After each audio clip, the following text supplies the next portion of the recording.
Hello everyone, আমি সুনিতার রান্নাঘরে তোমাদের সবাইকে অনেক স্বাগত। আশা করছি তোমরা সবাই ভালো রয়েছো আর আমরাও কিন্তু সবাই ভালো রয়েছি। আচ্ছা বলো তো, তোমরা কারা কারা আনারস খেতে ভালোবাসো?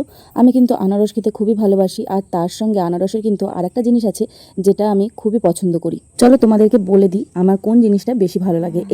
এই জিনিসটা কিন্তু আমি খুব ভালোবাসি খেতে। আর তোমরা কারা কারা আছো আমার মতন এই জিনিসটা খেতে ভালোবাসো, অবশ্যই কমেন্ট করে সেটা জানিও। আর যারা কিন্তু খাওনি তারা অবশ্যই খেয়ে দেখো যে কিরকম লাগে। এই ফলটার নাম যেমন আনারস, সেই রকম এই ফলটার মধ্যে যেন ভরে ভরে রস রয়েছে। দেখো কত রস বেরিয়েছে, আর এক ফোঁটা রস যেন অনেক মূল্যবান। আমি কিন্তু নিচে একটা প্লেট পেতে নিয়েছি যাতে রসটা না পড়ে। আর এই রসটা খেতে কিন্তু ভীষণ ভালো লাগে। আর আমি কিন্তু নুন লঙ্কা একটু চিনি দিয়ে এই আনারসটা আমি মাখিয়ে নিয়েছিলাম।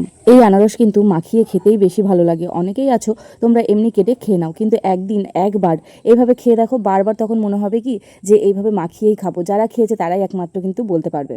আর আমার আন্ডা কান্ডাগুলো খেয়ে কিন্তু বলেছিল দারুণ হয়েছে।